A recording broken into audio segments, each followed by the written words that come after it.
Lors du salon Expo Biogaz qui s'est déroulé à Lyon du 19 au 22 février 2013, les industriels de la filière du GNV et du biogaz étaient particulièrement bien représentés. À l'initiative de l'AFGNV, Association française du gaz naturel pour véhicules, un espace de 300 mètres carrés, appelé Agora GNV, a été mis à la disposition des industriels pour présenter les savoir-faire de la filière et les innovations qu'elle propose dans le domaine du transport propre. Des acteurs industriels de toute taille, leaders dans leur domaine, ont participé à cet événement unique en France. Parmi eux, GNVR, Renault Trucks, Iveco, GDF Suez, GRDF, CRMT, Westport, Fenwick, Stobli. Une piste d'essai a permis au public de tester des véhicules roulant au GNV et de se rendre compte de leurs atouts. Ce salon a également permis à l'AFGNV de rencontrer des élus. Ce rendez-vous fut aussi l'occasion pour les membres de l'AFGNV de travailler et d'échanger des idées pour booster la filière. Cette Agora, c'est vraiment aujourd'hui un événement. Il y a beaucoup de gens aujourd'hui qui sont passés et qui continuent à passer, peuvent voir l'ensemble de la filière et voir le côté sérieux de cette filière industrielle. Dans ce véhicule thermique, le gaz, de notre point de vue, aura un rôle majeur à jouer. Aujourd'hui, le GNV, dans le mix énergétique des carburants, a tout à fait sa place. Aujourd'hui, il y a le débat sur la transition énergétique. Et ce débat est conduit en région pour le moment. Et donc, nous souhaitons intervenir le plus souvent possible dans les régions, sur le lieu de ces débats, pour porter en fait les atouts du gaz naturel comme carburant. Pour le biogaz, les applications GNV, c'est une application phare. On a une excellence en France en matière de GNV et c'est bon que ce soit connu. Alors les plus, c'est une baisse des émissions polluantes, principalement sur les NOx, et évidemment pas de particules quand on compare au diesel. On a besoin de trouver des solutions pour diminuer l'impact environnemental du transport en Europe. La commande de bus GNV, ça passe par les élus. On avitaille, nous, environ 2000 bus par an. C'est 2000 bus qui sortent tous les jours pour le compte de nos clients, 750 bennes à ordures ménagères.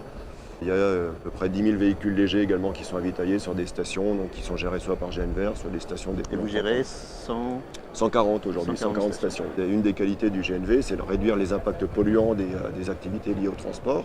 On a une gamme de produits sur la distribution urbaine, principalement sur les métiers de la collecte ordures ménagères, mais aussi la distribution sèche ou fraîche.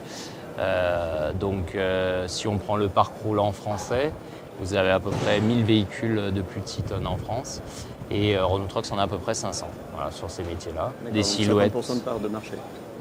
On a déjà une petite centaine de Stralis, donc de poids lourds, 40-44 tonnes, qui roulent en Europe en ce moment même au gaz naturel liquéfié et au biométhane liquéfié. On atteint 800 km d'autonomie, Euro 6 en émissions, et la grande nouveauté du biométhane, c'est le zéro carbone par-dessus le marché. On doit travailler ensemble justement avec nos clients sur leur visée première d'exploitation pour trouver des solutions de remplissage avec nos confrères, collègues de la filière. Il existe un standard international sous une norme ISO qui définit le profil de raccordement. Ce que l'on souhaite en tant qu'industriel français, c'est que cette filière elle se développe aussi sur notre marché national. On parle beaucoup de la pollution en Chine, mais malgré ça, ils font beaucoup d'efforts.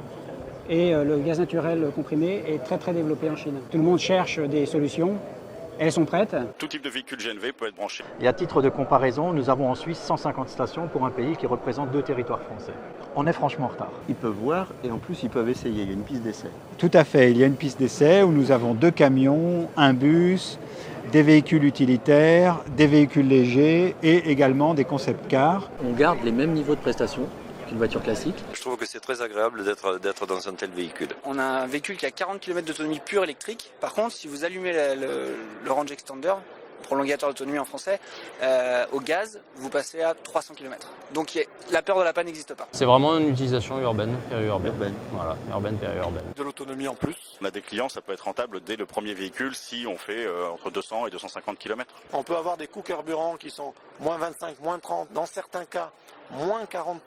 Alors, la ville de demain, pour nous, c'est justement une ville qui va pouvoir se servir de ces infrastructures existantes et qui va, à partir de ce réseau-là, distribuer plus seulement de l'énergie fossile, mais de l'énergie renouvelable via le biométhane, qui pourra à la fois interagir avec les autres réseaux, c'est-à-dire avec le réseau électrique, avec des réseaux d'eau usée en récupérant la chaleur, et aussi en fournissant des solutions de mobilité comme le bio-GNV. Le développement, l'émergence et le développement aujourd'hui du biogaz carburant va être un facteur d'accélération de la filière du GNV. Carrefour produit également des biodéchets donc, dans ses magasins. Ces biodéchets sont valorisés dans une unité de méthanisation qui sert à produire du biométhane qui est injecté dans les réseaux et qui est réutilisé pour leurs véhicules, pour leur livraison.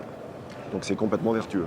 Finalement, c'est une énergie renouvelable parce que des déchets, on en fabrique tous les jours. Exactement. On roule avec nos déchets et ça va être un relais de croissance merveilleux pour le GNV.